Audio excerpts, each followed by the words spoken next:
दिनै उदालगुरि जिल्ला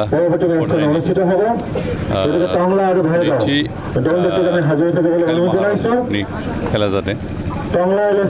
थांनाय बोसोराव फार्स्ट खेल महारन जादों बेहाय ब्लक लेभेल समाज लेभेल आरो जिल्ला पर्यायनि बेबायदि खेला जादोंमोन आरो थांनाय बाराव जोंनि उदालगुरि जिल्लायाव जथेस्थ' मोजां खेला दिन्थिनो हानाय जाहैदों एबारबो नैबे सेकेन्ड टाइमनि थाखाय खेल महारन आरम्भ खालामनाय जादोंमोन इन्टारमिडियेट ब्लक पर्याय आरो समस्ति पर्यायनि खेला जालांबाय आरो बे सिलेक्टेड प्लेयारफोरखौ लानानै दिनै जिल्ला पर्यायाव गेलेहोनायनि मोनसे हाबाफारि लादों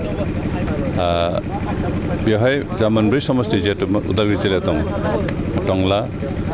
भेरगाव उदालगुरि आरो मालपाल बे मोनब्रै समस्तिनि गेलेग्राफोर दिनै खेलाफोर बेयाव ज' जादों आरो बिथांमोननि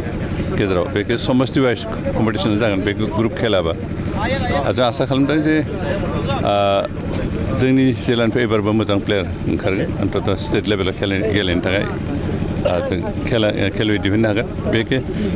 ग्रुप वाइज खेलबाबो प्रत्येक ग्रुपनिफ्रायनो जाय बेस्ट प्लेयार बिथांमोनखौ सेलेक्ट खालामनाय मोनसे डिस्ट्रिक्ट टिम बानायनाय जागोन बे डिस्ट्रिक्ट टिमा स्टेट पर्यायनि खेलायाव बाहागो लागोन एबारबो आसा खालामो जों उदालगुरि जिल्लानिफ्राय मोजां फुटबलार जा भलिबल गेलेनायानो जा बा बेबायदिनो जा ख' बा काबादि आइजोफोरनिबो हौवाफोरनिबो बिदि बादायलायनाय जागोन बेवहाय जोंनि जिल्लानिफ्राय अन्तत बे ग्रुप खेला मोजां जाहाथे टिम दिहुननो हायो जों बेखौ नाजादों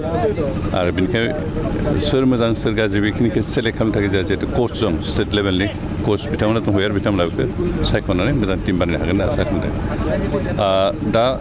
जोंनि उथिफुनाय उन जोलैफ्रा आसलथे गेलेनायखौ जास्ट गेलेनाय हिसाबै लानो नाङा जिहेतु गेलेनायनि गेजेरजों बेखौ गावखौनो गायसननो हानाय गावनि प्रतिष्ठा खालामनाय प्रफेसन हिसाबै लानानै गोसो होनानै गेलेनांगौ बेनिखाय जिहेतु सरकाराबो दा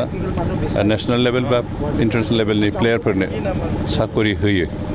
बेनिखायनो गावखौ गेलेनायनि गेजेरजोंनो गायसननो हानाय गावनि भबिष्यतखौ दाखांनो हानाय बिदि पर्यायाव लांनो थाखाय जाहाथे गासैबो जोंनि उथिफुनाय सेंग्रा सिख्लाफ्रा गोसो होनानै गेलेनो सोलोङो बेखौनो खावलायदों जिहेतु जों गासैबो फरायनो हाजोबाबो जानो हागौ खिन्थु जों सोरबा बिभिन्न खेलायाव एसे इन्टारेस्टेड थायो आरो बिथांमोना गावखौनो एक्सपार्ट प्लेयार हिसाबै गावखौनो प्रतिष्ठा खालामनो थाखाय गायसननो थाखाय जाहाथे खाबु लानो रोङो दिनै जिहेतु स्टेट गभर्नमेन्टआ सेन्ट्रेल गभर्नमेन्टनिफ्राय मोनसे निर्देश गामि ओनसोलनिफ्रायनो बिभिन्न पर्यायनि खेल अनुष्ठित खालामनानै गामि ओनसोलाव थाखोमानाय खेलनि जिथु माबा प्रतिभा खेलनि जिथु पटेनसियेलिटि बेखौ डेभेलप खालामनानै नेसनेल लेभेल बा इन्टारनेसनेल लेभेल प्लेयार दिहुननायनि मोनसे हाबाफारिजों आसलथे बे खेलाखौ गायसननाय जादों बेनिखायनो बिनि सुबिदाखौ जों लानांगौ बिनि सुजुगखौ जों लानानै गावखौनो सासे मोजां प्लेयार हिसाबै गायसननो आं आसा खालामदों जोंनि दिनै जायफ्रा नैबे खेलायाव बाहागो लादों बिथांमोना अन्तत नैबे खेलनि गेजेरजों स्टेट प्लेयार बा नेसनेल प्लेयार हिसाबै गायसननो मोनसे खाबु लादों कारण आथिखालाव सरकारा बेखौ गुरुत्व होदों बेनिखायनो सरकारनि गुरुत्व होनायखौ जोंबो रेसपन्स होनांगोन